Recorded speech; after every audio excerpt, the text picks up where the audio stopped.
Khublei shibun ipi ki Paralok ki baju sel tenat ban peit ya kane ka video ha kane ka channel.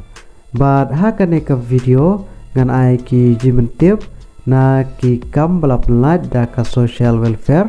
Khubor district ha ka one stop center namta ki post jong ki IT staff. Te sapet ya kane ka video haduh ban dakot ba penyu ya ki detail ba kham bñiah. But what klet ban highlight ya kane ka video bat ban share sa ki Paralok ki jong pi bat kum juru ban subscribe ya kane ka channel.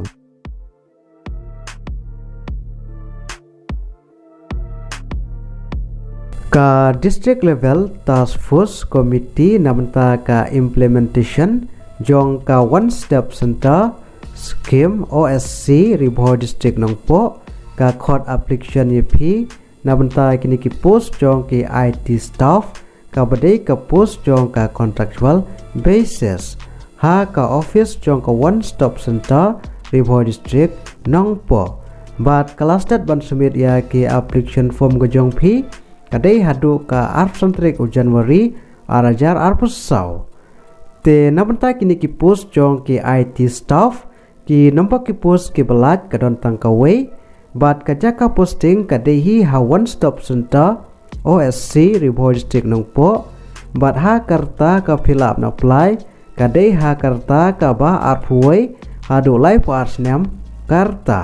bat namanta ka relaxation part sansnam namta ki SC ST candidate bat ha ka jinsiu ka ba khat prajar ha ka shibnai bat namanta ka karan pule ki shim ki bala pendep ya ka graduate lengba ka diploma ha ka komputer kum ki DCA PG DCA lani IT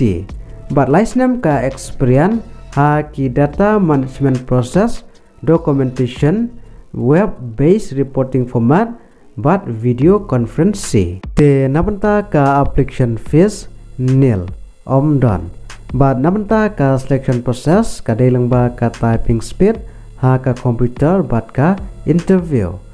te kumno fill up na apply namanta ka riboy one step center requirement adar sau ha ki post jong ki IT staff te Paralok lada pidan kamon bat ka keran pule fill up na apply lengba ka standard application form bat pihak ban submit sya ka office jong ka district social welfare Khubor district nongpo haswa ka arpsantrik Januari arajar arpusau bat ki dokumen ki long arteli kadur passport size duly attested bat pihak banta ha ka application form gojong pi bat ka sell stamp envelope bat lengba ka application form bat pihak ban I superscribe as application for the post of IT staff post te Paralok ha kane ka video tang kini jimentip bat lada pidon kano kapat ka ba phim pat sai bha sngabha ban comment ha kane ka video Khublei shibun.